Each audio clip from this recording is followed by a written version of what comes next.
Bonjour à tous, merci beaucoup d'être présents. Je m'appelle Nadia Nimoulaï, je suis journaliste, entrepreneur, auteur aussi.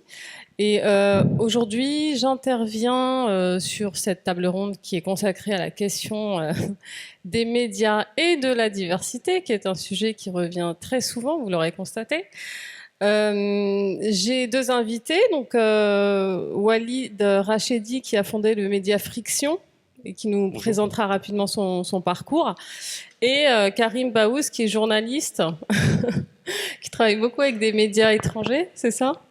Et qui a suivi la création d'un annuaire diversité, d'un annuaire diversité qui a été monté par notamment BFM. Vous connaissez certainement BFM, on pourra en reparler si vous avez des questions, on y répondra tranquillement. Donc moi je vous ai dit, je suis journaliste, je vais donner la parole à Walid et puis je présenterai ensuite mon petit parcours sur ces questions de diversité de médias. Walid, est-ce que tu peux te présenter ?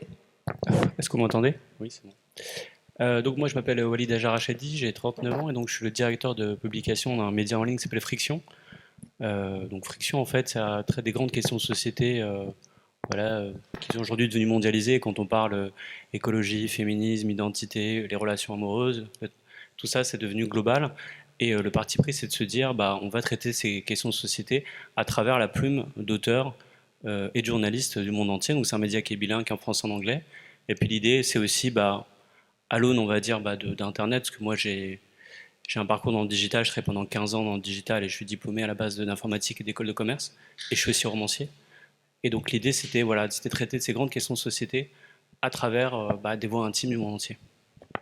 Merci Walid, c'était très concis. Merci. Karim ? Il faut être concis aussi. Concis. Alors moi je me présente, je m'appelle Karim Baouz, je suis journaliste. J'ai rencontré, c'est mon fait d'armes parce que je suis arrivé assez tard dans le journalisme, puisque je suis arrivé après les révoltes de 2005. Donc ces révoltes ont eu quelque chose de positif, elles ont ouvert les portes à des gens qui n'étaient pas typés suédois comme moi. Et donc j'ai rencontré les frères Kouachi, j'avais écrit un livre et j'ai fait un documentaire dessus. Et donc voilà en gros mes faits d'armes. Je suis également élu sur Arcueil, je suis venu avec une autre élue aussi qui est de Compiègne. Et c'est toujours le même sujet, on est dans la diversité en fait. Enfin, j'aime pas ce terme déjà. Ouais, on va en parler. Non mais je t'en prie, tu peux continuer. Par rapport à l'annuaire diversité avec BFM, comment tu t'es retrouvé dedans rapidement ? Oui, voilà, donc en fait c'est Maxime qui n'a pas pu venir, qui s'excuse, Déridan qui est bloqué dans le Lot, en fait, qui m'a dit de parler de cet annuaire parce qu'on a besoin, ou comme ce que tu as fait toi aussi avec Melting Pot, voilà exactement. Melting Book, pardon. Mais comme c'est Melting, on a besoin de relais, on a besoin de traits d'union, on a besoin de ponts entre les médias justement et les quartiers populaires. On a vraiment, vraiment besoin de ça. Parce qu'aujourd'hui, il y a deux mondes qui sont en train de se dessiner. Les quartiers populaires, ils s'organisent, ils n'attendent pas après les médias. Et les médias, il faut impérativement, il est encore temps, qu'ils prennent le train en marche et qu'ils organisent des partenariats avec ces quartiers populaires. Et cet annuaire, c'est une très bonne initiative, puisque ça va permettre de donner des liens et de faire un relais et parler de ces quartiers d'une manière un peu moins essentialisante, un peu moins stigmatisante. Merci. On discute un peu et puis ensuite on prendra des questions si vous êtes d'accord. Moi, je reviens rapidement sur ma petite expérience sur ces questions de médias et de diversité. En 2009, je travaillais beaucoup pour la presse dite diversité communautaire. Je ne sais pas trop comment on peut l'appeler, mais en tout cas, on était des vrais journalistes et je voyais souvent des personnes issues justement des quartiers, issues de l'immigration, que l'on ne voyait pas dans les contenus médiatiques, que ce soit à la télévision, que dans la presse écrite un peu plus quand même. Et puis j'ai eu l'idée de créer une espèce de plateforme que j'ai appelée Melting Book, avec l'ambition en fait d'en faire un outil de portraitiser des gens qui étaient à mon image, des gens divers et variés, qui n'étaient pas dans des postures assignantes, c'est-à-dire que c'était pas de mon travail, c'était pas de reproduire des stéréotypes, c'était d'avoir des gens là où on pensait pas qu'ils auraient pu être. c'est-à-dire des médecins, des avocats, puis pas forcément des métiers un peu élitistes, mais des gens voilà, qui cassaient les stéréotypes. Et cette plateforme est devenue un outil. J'ai portraitisé des centaines de personnes. Et ce qui a été intéressant, c'est que je me souviens très bien, j'avais rencontré une personne d'une grande entreprise française à qui j'avais proposé le projet et je voulais avoir pas des subventions, mais en fait un partenariat financier pour pouvoir développer le truc. Et puis il m'avait dit, mais vous savez, on a déjà le Wouzou, ça sert à rien d'avoir une telle plateforme autour de la diversité. Et ce qui est très intéressant en parallèle, c'est que finalement, mon premier bailleur de fonds, alors ça a été une petite somme, mais ça a été important symboliquement, ça a été l'ambassade des États-Unis à Paris. Bon, je sais qu'il y a pas mal de fantasmes autour de ça, mais en tout cas, on m'a jamais demandé de contrepartie, mais c'est intéressant de voir que c'est plutôt une organisation étrangère qui a cru dans ce projet. Et l'autre point que je voudrais soulever, c'est qu'au-delà de l'outil que que j'ai essayé de bâtir, c'est que ça n'a pas vraiment pris finalement dans les grands médias, parce que on en parlait tout à l'heure avec Walid et j'aimerais bien qu'on en discute plus amplement. Parfois on arrive trop tôt dans la vie, parfois l'innovation c'est pas le bon moment, et en 2009-2010 c'était pas le bon moment. Donc finalement les médias se sont pas vraiment saisis de ce dossier. Je parle pas des questions aussi de réseau que je n'avais pas forcément. Mais en revanche, ce que j'ai trouvé intéressant et ce qui me fait dire que j'ai bien fait de faire ce travail, c'est que les personnes que j'ai portraitisées, pour une fois, se voyaient de manière très positive. Et donc, du coup, le succès, entre guillemets, il a été auprès de ces gens que j'ai portraitisés. Et je trouve que ça a été voilà, une première étape importante, en tout cas dans mon parcours. Plus tard, Melting Book est devenu un vrai média avec numéro de commission paritaire, on a émis des cartes de presse et on a fait tourner ce média pendant 3-4 ans avec des centaines de contenus, des contenus professionnels et c'était intéressant parce qu'on me disait, souvent j'ai entendu des gens nous dire oui mais toi t'es un média associatif, sous-entendu c'est pas un vrai média quoi, mais alors qu'en fait on avait émis des cartes de presse. Voilà, donc on pourrait continuer longtemps comme ça, mais j'aimerais bien qu'on parle de cette question de l'innovation, parce que finalement la diversité c'est un mot, il faudra qu'on en parle aussi, parce que c'est un mot qui est vraiment problématique et très, très euphémiste, très euphémistique, mais le problème en France, c'est que quand on arrive trop tôt, en tout cas sur cette question de la diversité, c'est difficile de faire bouger les lignes. Est-ce que tu peux développer, nous dire ce que tu en penses, Walid ? Je pense que de manière générale, au-delà de la question de la diversité, c'est vrai que, en gros, l'innovation en France, on est dans un pays qui est assez conservateur, et c'est vrai que la plupart du temps, quand on veut innover, en France, ça traîne un peu des pieds au départ. L'anecdote que j'aime bien citer souvent, c'est qu'il faut se souvenir que jusqu'en 1998, il y avait des notes ministérielles qui pour essayer de stopper l'arrivée d'Internet, parce que voilà, il y avait le Minitel, donc il fallait se protéger du géant américain. Et c'est vrai que du coup, sur plein de domaines, ça se retrouve, et dans le domaine de la culture et des médias, c'est quelque chose qui est encore plus vrai. Moi, j'ai écrit un premier roman il y a quelques années déjà qui était édité en 2013, s'appelle Fugue. Et au départ, j'avais envoyé justement, tout à l'heure, Karim parlait des révoltes dans les banlieues 2005. Alors, c'était une concordance, enfin, c'était une coïncidence, mais moi, quand j'envoie ce premier roman aux éditeurs, donc j'ai 23 ans, et ça se passe au même moment, donc je pense que il y a une concomitance de temps qui fait que j'ai plein de grands éditeurs qui me contactent. J'ai Gallimard, c'est les premiers à m'avoir écrit, etc. Laura Adler m'écrit mon manuscrit. Et l'année d'après, j'ai le prix littéraire des grandes écoles. Et ensuite, j'ai des allers-retours avec des gros éditeurs. Et en fait, c'est un roman choral qui mettait en scène. Voilà, il y avait des personnages issus de banlieue, issus d'immigration, mais il y avait aussi des personnages franco-français, venus de milieux plus bourgeois. Et en vérité, dans cette fresque, je racontais plein de mondes que moi je connaissais aussi bien les uns que les autres. Et à chaque fois que j'avais des échanges avec les éditeurs, en fait, il y avait un peu cette question qui revenait, c'était déjà, il y avait un peu ce fantasme, un peu l'exotisation de proximité, de vouloir vous cantonner à des personnages issus d'immigration, comme si l'exercice d'imagination n'était pas possible depuis sa singularité. En gros, se dire, on est réduit qu'au témoignage. Et puis deuxièmement, il y avait un côté beaucoup plus économique que j'ai souvent entendu, c'était, est-ce qu'il y a un marché pour ça ? Est-ce qu'il y a un marché pour ça ? Sous-entendu, vous avez des personnages noirs arabes dans un roman, est-ce qu'il y a des gens qui vont se reconnaître là-dedans ? Et ce qui est drôle de poser ce genre de questions, c'est-à-dire que quand on lit Les Misérables, est-ce qu'on se pose la question de savoir si les gens vont s'identifier avec Jean Valjean ou Cosette ? Enfin, je veux dire, l'idée de la littérature, c'est ça, c'est raconter l'intime d'une société, quelque chose de singulier, se dire que vous allez vous connecter émotionnellement avec des gens qui sont très différents de vous. Donc ça, c'était le premier truc, et bref, l'histoire continue. Et je pars, c'était le moment où j'habitais au Mexique, aux États-Unis, puis au Brésil sur 5 ans. Et en fait, quand je reviens du Brésil, pendant 1 an, j'avais travaillé ce manuscrit-là, et je renvoie un éditeur qui avait trouvé que le problème était la structure du roman. Et 1 an plus tard, il me dit que maintenant, c'est la structure du roman qui est le meilleur truc, mais qu'il veut toujours pas me publier.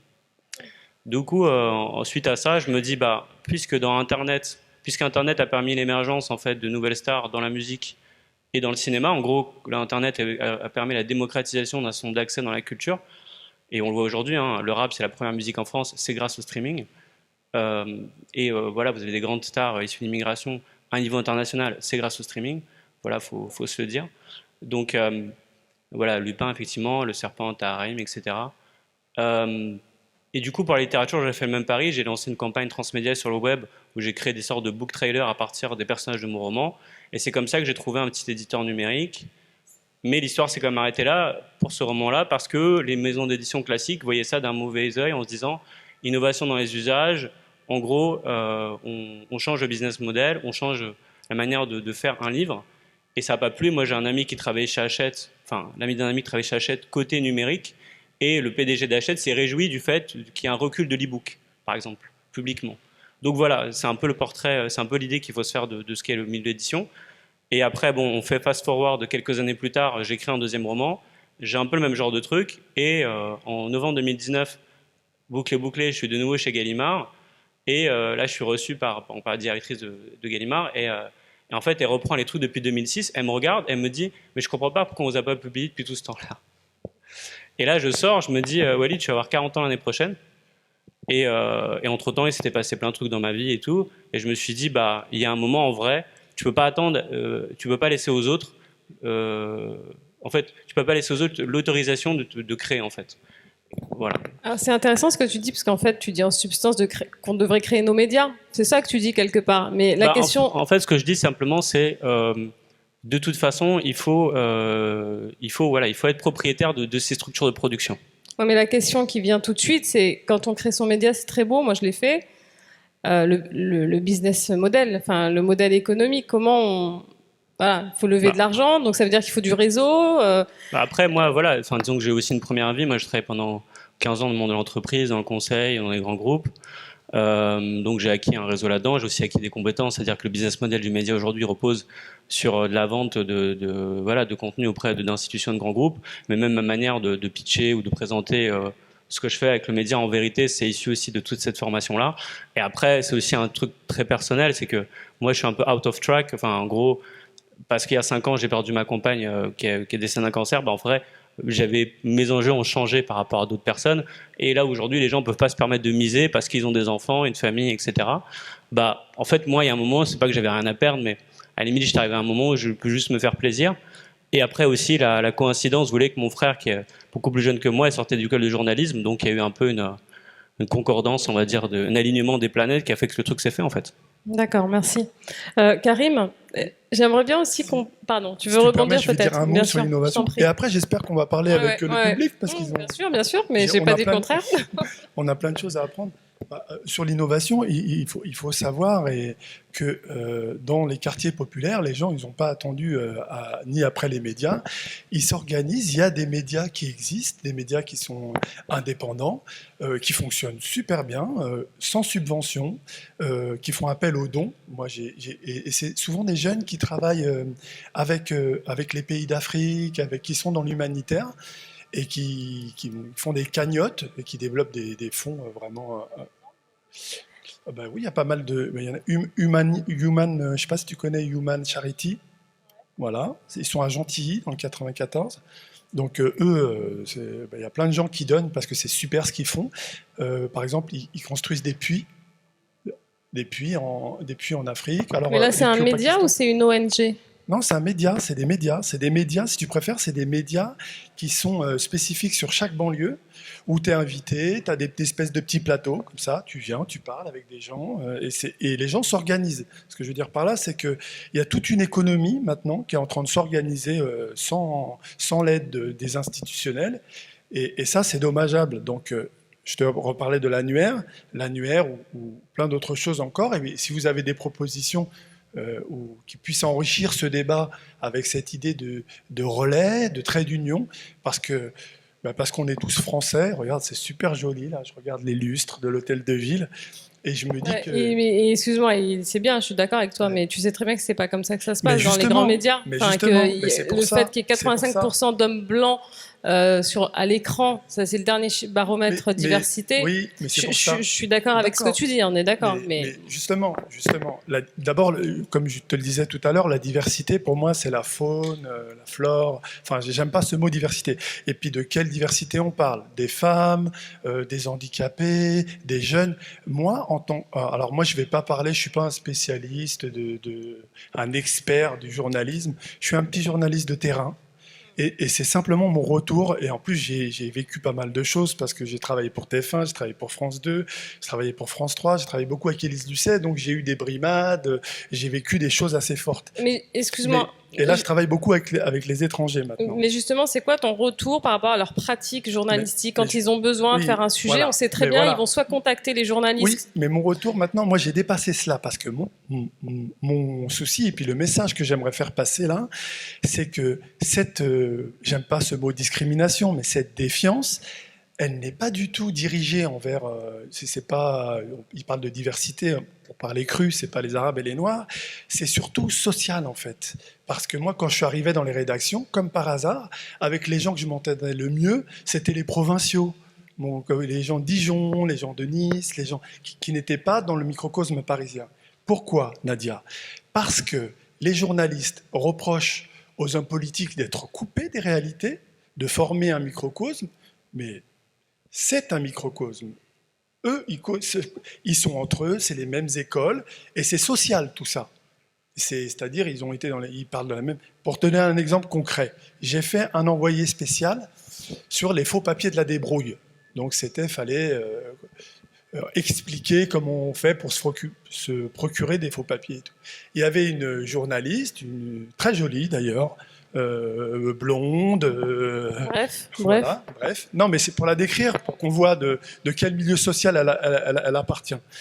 On peut, bref. Bon, Pardon? Non, voilà. je t'en prie. Donc, elle n'avait pas grandi à Aulnay-sous-Bois. Ah oui, il n'y a pas de blonde à Aulnay-sous-Bois? Si, mais c'est pour te dire. Et donc, en fait, elle était en fascination devant moi parce que j'arrivais à reconnaître un clandestin. Quelqu'un qui n'avait pas de papier. Donc, en fait, toute cette sensibilité, ça se ressent même dans la structure des sujets au niveau journalistique. Comme ils ont fait les mêmes écoles, ils vont dans les mêmes restaurants, ils sont qu'entre eux, au niveau de la production journalistique, eh bien, c'est la même. Ouais. Et nous, on apporte quelque chose. Nous, quand je dis nous, c'est les gens qui sont issus de milieux populaires d'une manière générale. Ils apportent une sensibilité, ils apportent une touche que les autres n'ont pas. Et justement, moi j'ai dépassé ce terme diversité. Moi ce que je me dis, il y a un train qui est en marche. Il y a des gens qui réussissent. Regardez, on parlait même de la diversité au niveau de politique. C'est un peu le même problématique qu'au niveau des médias. Aujourd'hui, on a des gens issus de la diversité qui sont des maires, qui ont des postes importants. Au niveau du journalisme, ça sera la même chose. C'est indubitable. Il y a des processus de transformation qui sont en cours. Et nous, on est là, on est le pur produit de la France, on est l'incarnation de la République, et c'est ça. Mais je comprends ce que tu veux dire, mais moi, je pense que déjà, ça se fera pas par progressisme. Tu vois, on le fait pas par progressisme en fait. On va arriver à un moment, on va peut-être nous dire on va mettre des quotas et on veut pas le faire, mais voilà. Premièrement et deuxièmement, je pense que le web, les réseaux sociaux, les GAFAM bousculent tout ça et que il va falloir que les patrons de chaînes notamment se réinventent parce qu'aujourd'hui les jeunes ne regardent plus la télé quoi. Enfin les jeunes et les moins jeunes hein, comme moi, je regarde plus la télé. Tout se passe sur les réseaux sociaux avec les choses bien et les choses moins bien, mais ça c'est un autre sujet. Est-ce qu'il y a des questions? Est-ce que des gens... Peut-être juste si je peux réagir sur ce qui vient d'être dit. Alors, on laisse Walid réagir. En fait, je pense pas que le problème soit d'avoir plus de Noirs et d'Arabes dans les chaînes de TF1 ou de... en fait, c'est pas ça le débat, parce qu'à un moment donné, en vrai, je veux dire, aujourd'hui, il y a un certain nombre de figures médiatiques issues d'immigration qui, pour moi, font pas forcément avancer la société française dans le bon sens. Et à un moment donné, de toute façon, on trouvera toujours quelqu'un, voilà, pour colorer la photo de famille, mais qui va aller dans la ligne du média ou qui va finalement pas forcément changer le game. Et moi, ça m'intéresse pas. À la limite, je me passerai de toutes ces figures-là parce qu'elles font que rajouter comment dire, aux divisions qu'il peut y avoir dans la société française. Et limite, elles sont aussi utilisées comme alibi à chaque fois qu'il y a des problèmes en disant mais regardez, cette personne elle y arrive bien. Donc pour moi, on n'est pas là-dessus en fait. Là-dessus, c'est un truc qui a toujours existé à toutes les époques. Vous avez eu des gens qui ont été là pour plus ou moins représenter une forme de diversité en France. C'est pas le souci. Le souci, c'est plutôt une forme de structuration des médias en tant que tels et de financement. C'est-à-dire qu'aujourd'hui, quand vous avez Europe 1 et CNews qui se rapprochent, et j'ai vu que je ne sais plus quel événement ils allaient commenter ensemble, et c'est Bolloré qui est aux commandes, c'est ça le vrai truc. C'est comment est-ce qu'on fait en fait pour créer des alternatives économiques, pour créer des médias qui ont d'autres voix, et ensuite dans ces médias-là, que les gens soient noirs, blancs, arabes, asiatiques ou je ne sais quoi, c'est quelque chose qui est juste normal parce que c'est la France. Mais on n'est pas dans un truc de coloration de la photo de famille pour à un moment donné dire bah regardez une présentatrice noire sur CNews. C'est pas intéressant. Ah, je suis d'accord avec toi, mais je nuancerai sur un petit point, c'est qu'effectivement, ça ne doit pas être ça l'enjeu. Mais en revanche, l'enjeu, ça doit être de ne pas fermer des portes sous prétexte qu'on est noir ou arabe. Et il me semble que c'est un peu comme ça que ça se passe. Mais en fait, aujourd'hui, alors aujourd'hui, quand je regarde, regarde, en fait, moi, quand j'allume aujourd'hui à la télévision, j'ai l'impression qu'en tout cas, sur un terme purement cosmétique, j'ai l'impression qu'il y a une forme de diversité. Après, par contre, quand on regarde dans les instances dirigeantes, là où il y a le pouvoir, il y a l'argent, pour moi, là, la diversité n'est pas là. Donc pour moi, cette diversité, elle ne peut s'installer que quand il y a une mutation des structures économiques. Ce que je veux dire de manière très simple, c'est, prenons le cas des médias, enfin, même pas les cas des médias, le cas de qu'est-ce qui fait qu'à un moment donné, une start-up passe de TPE à une licorne, c'est qu'à un moment donné, il y a Xavier Niel qui vient mettre 3 millions d'euros.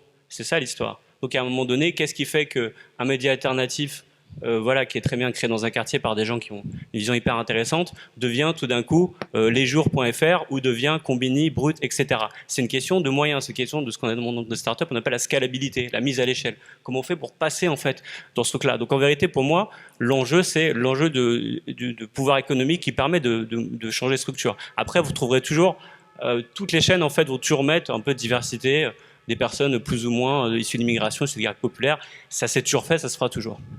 Je suis totalement d'accord et je renuancerai encore. Désolé, Walid. Bah, je suis d'accord avec toi. C'est le but et je fais exprès d'être un peu caricatural parce que sinon on va rester dans un truc mou en disant on est tous enfants de la République et c'est sympa. Et je pense que voilà, on mérite on mérite un truc un peu plus voilà, on est en 2021, c'est bon, oui, on est enfants de la République, on a compris. Je sais même pas que je nuance en fait. Je vais dans ton sens, c'est qu'aujourd'hui la question des aides à la presse, elle est très centrale. En décembre dernier, la ministre Bachelot a lancé une mission d'information pour savoir justement qu'est-ce qu'on fait de ces aides à la presse, parce que vous avez peut-être suivi Science et Vie avec Reworld, qui est un grand groupe qui a racheté Science et Vie, enfin bref, pour plus vraiment faire du journalisme. Et c'est vrai que là, dernièrement, il y a un papier dans Acrimed qui est sorti et qui explique bien que en 2019, les aides à la presse, alors c'était 39 millions, je crois, de subventions qui ont été attribuées à des médias qui appartiennent à 6 industriels. Bon, c'est quand même très problématique parce que finalement, ces médias qui sont financés, et c'est pas que ces médias financés par des industriels, mais globalement, on leur donne de l'argent public et on leur demande aucun compte sur les questions de recrutement, diversité, et puis il y en a surtout certains qui insultent publiquement une partie de la population française. Je veux dire, il y a un moment donné, moi, ça me fait mal de payer autant d'impôts et de me dire qu'il y a des médias qui nient ma citoyenneté ou la citoyenneté de ma mère. Ma mère, elle porte le voile. Absolument. Et elle est assesseure, elle a participé au dépouillement des votes à Montreuil il y a 2 semaines. Et je me dis, c'est quand même triste qu'elle participe au dépouillement des votes à Montreuil et insultée quotidiennement par des médias que moi, je suis contribuable financier avec mes impôts. Et que vous aussi, d'ailleurs. Merci. On va prendre des questions. Ah oui, alors il y a une question juste au deuxième rang, madame.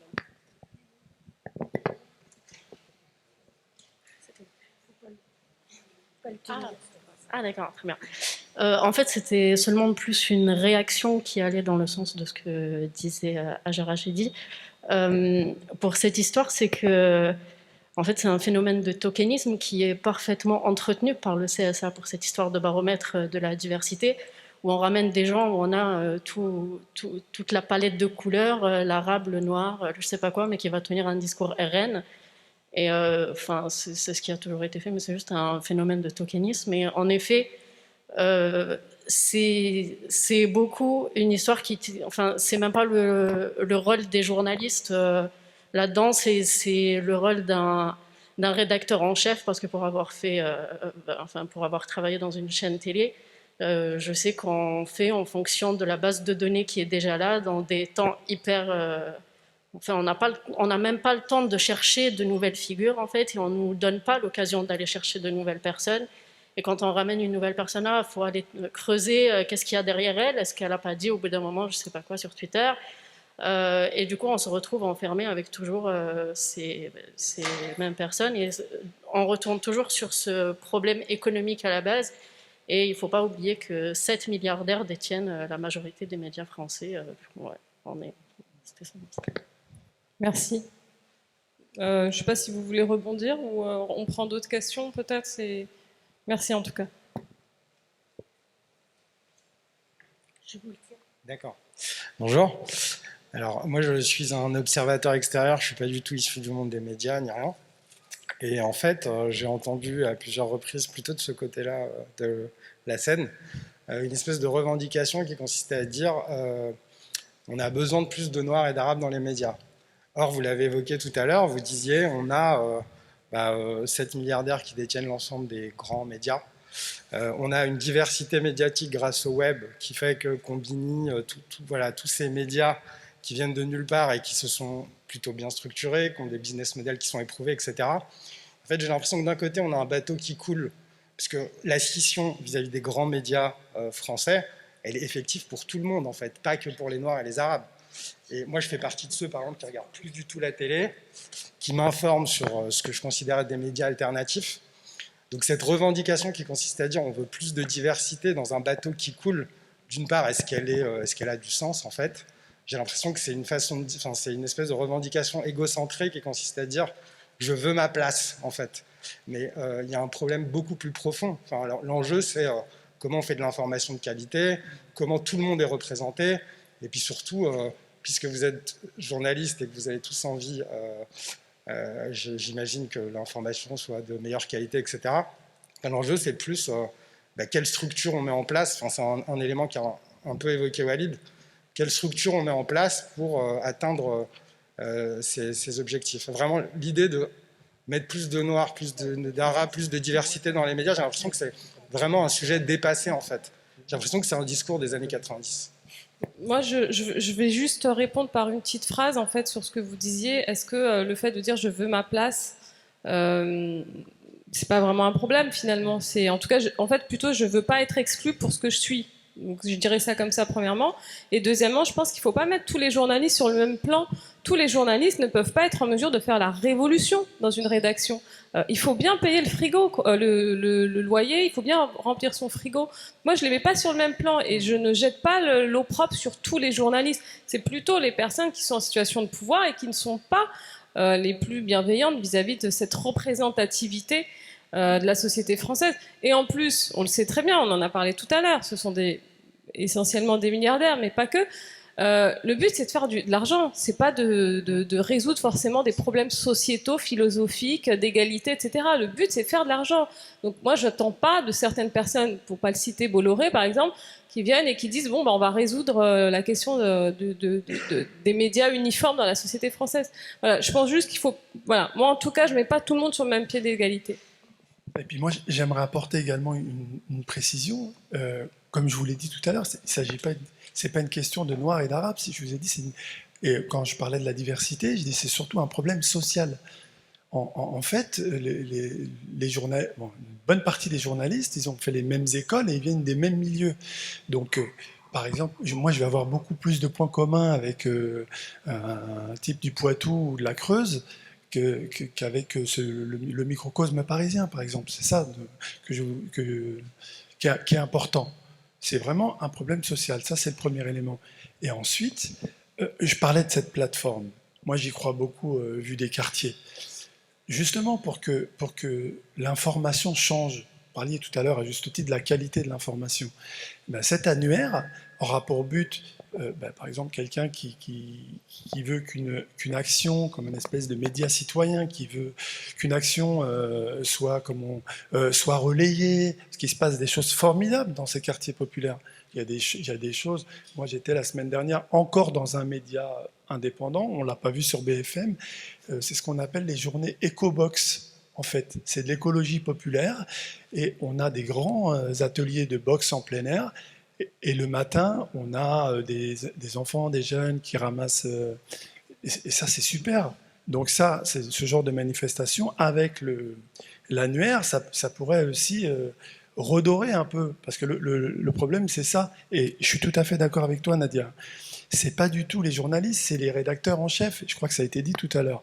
On vous dit, vous avez tel sujet, on est dans l'urgence, et puis généralement, faut pas qu'on se le cache aussi, c'est surtout la recherche du scoop, et c'est ça qui est surtout les sujets de fond, comme l'écologie populaire, ben, là en ce moment, dans les quartiers, dans les quartiers populaires, il y a une vraie conscience écologique.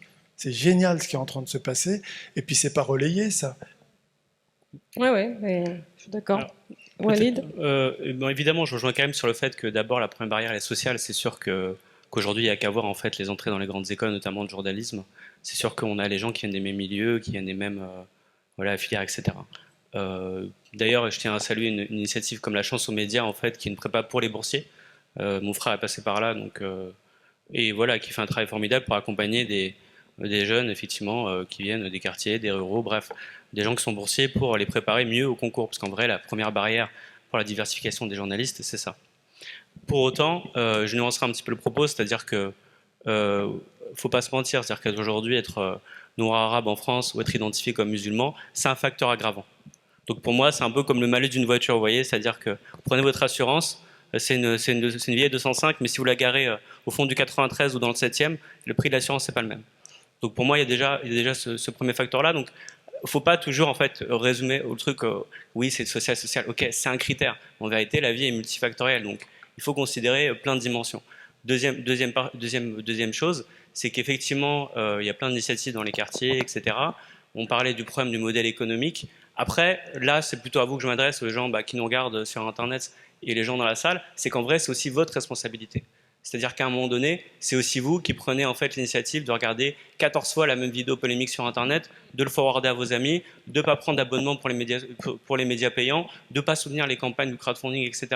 Moi, par exemple, je suis un amoureux de la littérature, donc moi, je fais l'effort d'aller acheter souvent des livres qui viennent de sortir, même si j'ai pas le temps de les lire tout de suite, parce que je sais que c'est un acte, parce que je sais que derrière, en vérité, c'est pas grand-chose. Mais ça, en fait, ça participe de l'économie. Donc, il faut renverser un peu le truc, c'est-à-dire Bolloré, il est méchant, ok, c'est très bien, on le sait, les politiques, ceci, cela, en fait, ok, peu importe. Mais à un moment donné, dans la vie, même si on peut faire que 10%, c'est 10% qui sont, en fait, sa responsabilité.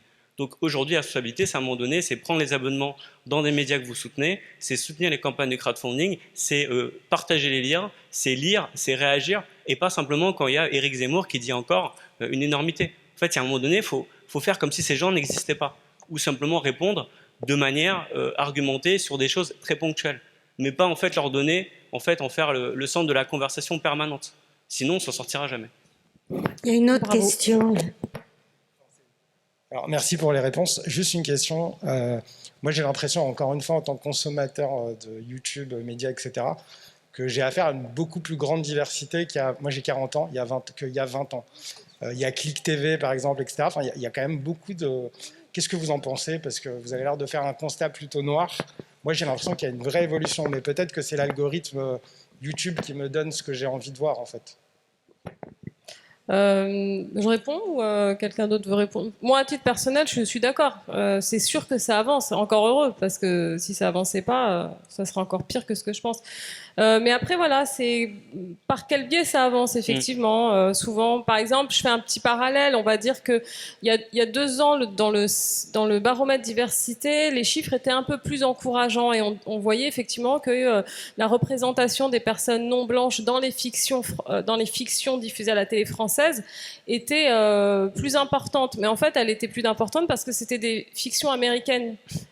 Et puis aussi à la question de qu'est-ce que disent en fait ces personnages. Moi, j'avais vu c'était un truc américain qui était hyper intéressant, qui disait en fait, ils prenaient le nom de personnages noirs et latinos dans des fictions américaines, et en fait, ils ne disaient rien. Donc moi, c'est ce que j'appelle le syndrome de la directrice du FBI dans James Bond. Elle arrive au début, c'est une femme, elle est noire, elle dit 2 phrases, et puis elle réapparaît à la fin et elle salue James Bond.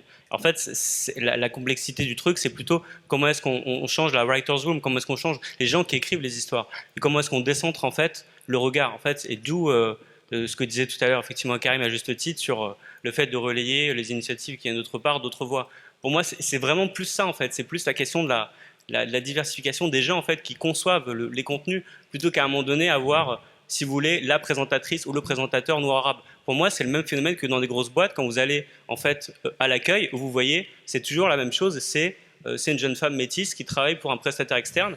Et voilà, après vous montez dans les bureaux, vous avez plutôt des hommes blancs de 50 ans qui dirigent la boîte. Donc c'est ça en fait, c'est plus une question vraiment structurelle sur qui écrit le récit. Mais juste, je vais finir, mais je suis d'accord avec ce que tu dis. Mais quand on parle de ça aussi, en fait, je pense aussi à Netflix, parce que Netflix est en train de bouger les lignes, même si c'est pas un média d'information, mais c'est quand même un médium.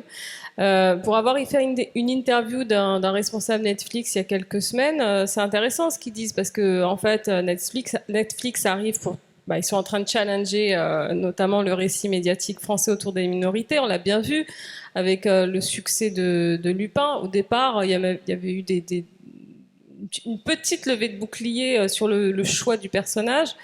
Mais finalement, ça a été un des plus gros cartons, je crois, de cette année pour Netflix.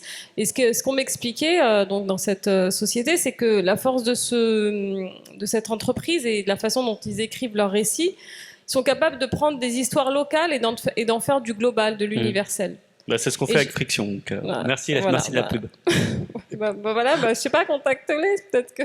Non, mais en fait, justement, moi j'anime un podcast qui s'appelle La Fabrique des auteurs. On reçoit des auteurs. Et justement, notre deuxième numéro, on a reçu un scénariste de Netflix qui s'appelle Hamid Liwa, qui est franco-marocain et qui lui, justement, une des plumes d'une série qui s'appelle Les Braqueurs, qui va sortir à l'automne. Vous verrez, ce sera un des gros succès de Netflix. Et ça contribue justement à cette diversité des points de vue des récits. Et puis c'est spécifique aussi aux anglo-saxons. Comme je le disais tout à l'heure, moi je travaille beaucoup avec eux. Je travaille avec la BBC, je travaille avec Canal 4. D'ailleurs, quand elle vient, la présentatrice, c'est assez marrant parce que... Enfin, c'est assez marrant. Ça change de la France puisqu'elle porte un voile. Ça a l'air de choquer personne. La personne qui représente la diversité, il est sur un siège roulant. Et en termes même de récit narratif, et là je te rejoins tout à fait sur ce que tu dis, ils fictionnent tout. Ils ont une manière de travailler qui est complètement différente. Par exemple, on va aller dans un endroit, même le gardien, tout le monde va avoir son rôle dans le film. Ils ont un rapport à l'image qui est complètement différent. Là, je vois, il y a des chefs opérateurs. Nous, on a tendance à coller les personnes qu'on interviewe sur des murs. Eux, ils jouent sur la profondeur de champ. C'est une approche qui est complètement différente. Et ensuite, au niveau du travail, le travail est différent aussi, puisqu'ils sont beaucoup dans le travail collectif. Et moi, ça m'a surpris au début. Par exemple, la première expérience que j'ai eue avec... c'est la chaîne américaine, c'était pas BBC. Je crois que c'était la CBS. Je m'étais battu pour obtenir une interview exclusive d'une maman, c'était la maman d'un djihadiste en l'espèce, et donc j'avais vraiment essayé de faire mon maximum pour l'avoir. J'ai réussi à avoir cette interview. Alors tout le monde vient, filme, on sort de chez elle, et on est tous dans l'ascenseur, et puis ils m'applaudissent tous hyper fort. Bravo Karim, bravo. Et en fait, on a envie de se surpasser. On se sent faire partie d'une équipe, on se sent faire partie d'un tout, et c'est rare fois. Dans mon métier de journaliste, je me réveillais à 5h30 du matin pour faire des couchers de soleil et tout. J'avais envie de tout donner. Et ça, c'est une autre approche aussi du travail. Merci. Est-ce qu'il y a d'autres questions? Parce qu'il est 17h29, je crois. Oui, madame. Je suis désolé, mais on doit y aller, nous, Nadia, parce qu'on a un séminaire, c'est ça? Et on va se faire tuer. D'accord, de toute façon on va finir, on va conclure. J'espère que vous n'allez pas vous faire tuer quand même. Non, mais là, on a des circonstances... Il y a une dame au premier rang. En tout cas, merci Karim d'être venue. Rapidement, je voulais juste, je ne sais pas si vous savez qu'il y a Rachid Arabe, que vous connaissez certainement mieux que moi, qui a voulu donc créer une chaîne méditerranéenne, et ça fait peut-être 5 ans, et c'est une question de moyens financiers, tout simplement. C'est-à-dire que si vous allez aujourd'hui, vous essayez de contacter, je ne sais pas, des hommes d'affaires, des entreprises qui travailleraient avec le monde arabe, etc., pour avoir des fonds pour créer un nouveau média, eh bien personne ne vous aidera. Voilà. Et puis quand même, Rachid Arabe, c'est quand même le seul présentateur TF1, enfin de JT, qui se retrouve à Pôle emploi après. Je veux dire, ça dit aussi quelque chose sur l'incapacité à créer un réseau. Donc la question de la fragilité, elle est aussi là, c'est-à-dire que, voilà, moi je parle de ma situation personnelle qui a fait qu'à un moment donné, il y a une monde des planètes qui a permis de créer ce que j'ai créé. Après, c'est pas quelque chose forcément que j'aurais pu faire 2 ans avant, que j'aurais été capable de faire 2 ans après. Et en fait, c'est une fragilité économique et en termes de réseau qui fait que, voilà, les gens ne sortent pas un deuxième roman, les gens ne font pas un deuxième film, etc. Donc toute la difficulté, c'est vraiment comment est-ce qu'on pérennise en fait, le socle économique pour faire d'autres initiatives. En gros, qu'est-ce qui différencie les riches et les pauvres, ou les gens in the insider, outsider? C'est pas le talent, c'est à un moment donné la capacité, le droit à l'échec. Léa Seydoux, elle a le droit d'échouer 5 fois une audition et de passer une 6e. Des jeunes acteurs qui sortent de la FEMIS, quelle que soit l'origine, ils ont un essai et puis après ils doivent retourner bosser dans des jobs alimentaires. Donc c'est ça en fait la vraie question, c'est vraiment pour moi la question de l'argent et des structures économiques pour faire ce qu'on veut. Alors, du réseau, justement, évidemment. sur le réseau, sur la question du réseau, j'irai même plus loin. C'est qu'on peut faire du réseau. Moi, j'ai un réseau, je connais pas mal de monde. Mais après, la question, c'est comment on change ce réseau en un espace où on nous fait confiance. Et on nous fait confiance aussi parce qu'on a des gens qui nous ressemblent en face. Et quand la personne en face de vous ne vous ressemble pas, ni culturellement, ni physiquement, et ben c'est là que ça. Mais ça se joue vraiment à ça. Parce que moi, des heures à passer, enfin, j'en ai passé des heures à me remettre en question. Ah, je suis nulle.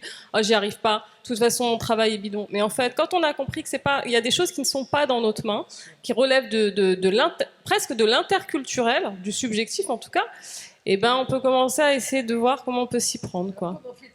Ah, et ben c'est une bonne question. J'aimerais parler d'une école de radio libre et gratuite. Merci pour vos interventions. Si vous n'êtes pas au courant, elle est libre, gratuite, engagée, dans tous les quartiers. Elle est en train de se diffuser, elle a été créée en 2018. Ça s'appelle comment? Et c'est Transmission. Et donc c'est une école gratuite, hein, je le précise, libre et engagée. Et qui œuvre dans tous les quartiers, hein, que ce soit à la campagne, en banlieue, dans les quartiers désertés par les politiques. Et c'est des ex-journalistes de Street Press, Radio Campus, enfin, des gens qui sont engagés. Voilà. Je voulais le dire pour ceux qui souhaitent devenir journalistes ou transmettre autour d'eux. Voilà. Transmission. Super. Merci beaucoup. Merci à vous. Eh bien, il est 17h33. Je crois qu'on doit rendre la salle, non? Ouais. Ah, maintenant, je crois que c'est 17h30, mais je veux bien continuer à discuter. Si vous avez encore une dernière question, peut-être? Non? Ah ben non, vous partez tous, ça y est. Oui, une dernière. Merci pour l'intervention. Je voulais savoir en quoi consistait l'annuaire de BFM, parce que vous n'avez pas très bien expliqué. Donc, bonjour à tous, merci pour l'intervention. Donc, je voulais savoir en quoi consistait l'annuaire de BFM, parce que je crois que vous ne l'avez pas très bien, pas expliqué ou je n'ai pas entendu. L'autre question, c'est que pensez-vous du Bondi Blog? Parce qu'on en a beaucoup parlé. Bondi Blog, en 2005. Moi, je veux bien répondre sur Bondi Blog. Je laisse quand même peut-être l'univers de la diversité. Merci. Et pourquoi vous n'avez pas le mot diversité? Voilà. Là, ça va passer pas 2 minutes, là, c'est plus 2 minutes. Hein. En fait, cet annuaire, c'est fait par rapport au quartier populaire et par rapport aux médias, c'est pour qu'il y ait un relais. Et donc, en fait, c'est une plateforme où on peut s'inscrire gratuitement et on peut faire médiatiser, si on veut faire médiatiser, je ne sais pas, il y a des jardins partagés, par exemple, dans votre quartier, où il y a un personnage qui a vraiment marqué le quartier, qui a fait plein de choses, et vous voulez faire un portrait, eh bien, voilà. Et surtout, aux journalistes, ça leur permet également aussi d'avoir des interlocuteurs. C'est ça surtout. Et pour le Bondi Blog, rapidement, avant que tu répondes, c'est marrant, c'est des Suisses qui ont monté ça. Donc, dès qu'ils sont arrivés, moi j'y suis allé parce que j'étais vraiment surpris des Suisses qui viennent en banlieue. Je me dis, mais qu'est-ce qui se passe? C'est le monde à l'envers. Et en fait, c'est une très bonne initiative. Je trouve que on commence à être. Je trouve ça très bien, quoi. Je vais te laisser. Oui, effectivement, enfin, je pense que Karim, le fait qu'il souligne, c'était créé par des Suisses, je trouve que c'est assez révélateur. Moi, pendant les révoltes de 2005, c'est vrai que j'ai le souvenir notamment d'un traitement médiatique par le New York Times, qui m'a vraiment, en fait, tout d'un coup, ça a un peu ouvert les œillères là-dessus, c'est-à-dire je me suis dit, en fait, il y a une manière française de voir ces sujets-là, et qu'en vrai, vu depuis ailleurs, les choses ne sont pas exactement traitées de la même manière. Et ensuite, moi, c'était concomitant à mon départ à l'étranger, et c'est là où, en partant à l'étranger, entre guillemets, j'ai embrassé le fait d'être français, européen, et je me suis rendu compte en fait que ma manière de voir les choses, elle venait aussi de là. Et aujourd'hui, je pense que, enfin voilà, donc c'est pour l'histoire par rapport à la création de Bondi Blog. Et moi, je pense que ce que fait le Bondi Blog est super intéressant. Et notamment, par exemple, récemment, il y a eu tout un truc sur l'arnaque du marketing sportif, vous savez, à destination des quartiers avec ces fameuses pubs, tout pour la daronne, etc., qui en fait mènent des jeunes dans des processus d'addiction sportive et de ruine. Et c'est un sujet qui a été voilà, qui a été repéré par le Bondi Blog et qui a été repris ensuite par des grands médias. Donc pour moi, là-dessus, ils font un super travail, et notamment, vous voyez plein de journalistes qui sont ensuite, par exemple, aujourd'hui chez Mediapart ou d'autres médias, qui ont été formés au Bondi Blog. Mais pour moi, on revient sur ce qu'on disait avant, sur le problème en fait de structuration financière. Dire que je crois, hein, je dis pas de bêtises, mais il me semble que le budget du Bondi Blog c'est autour de 100 000 euros, un peu plus. Donc en fait, c'est une goutte d'eau par rapport à des médias qui sont sur plusieurs millions d'euros. Donc ils payent leurs pigistes, mais à des moyens voilà réduits par rapport à ce qu'ils ont. Et en fait, aujourd'hui, ce qu'il faudrait, c'est qu'un média comme ça, qui ait une levée de fonds, qui permette en fait d'avoir les moyens et qui soit pas simplement une sorte de prépa pour d'autres médias, ou simplement qu'on aille les voir, je sais qu'ils en sont beaucoup pleins, qu'on aille les voir pour les interviewer sur quelque chose, comme s'ils étaient des sujets et non pas des journalistes en tant que tels. Donc pour moi c'est super, mais il y a un problème de mise à l'échelle, en fait il y a un problème de comment on fait pour step up et passer à l'étape d'après. Merci. Sur la diversité, rapidement, Oui, parce que je crois qu'il faut qu'on rende la salle. Bon, on en parle en... Oui, sur la diversité, Ouais, mais je crois qu'il faut rendre la salle, Oui, c'est il ça? faut que tout le monde sorte. Ouais, on va... Si vous Ok. avez des questions aux intervenants, vous attendez d'être sortis de la salle pour les Voilà. poser.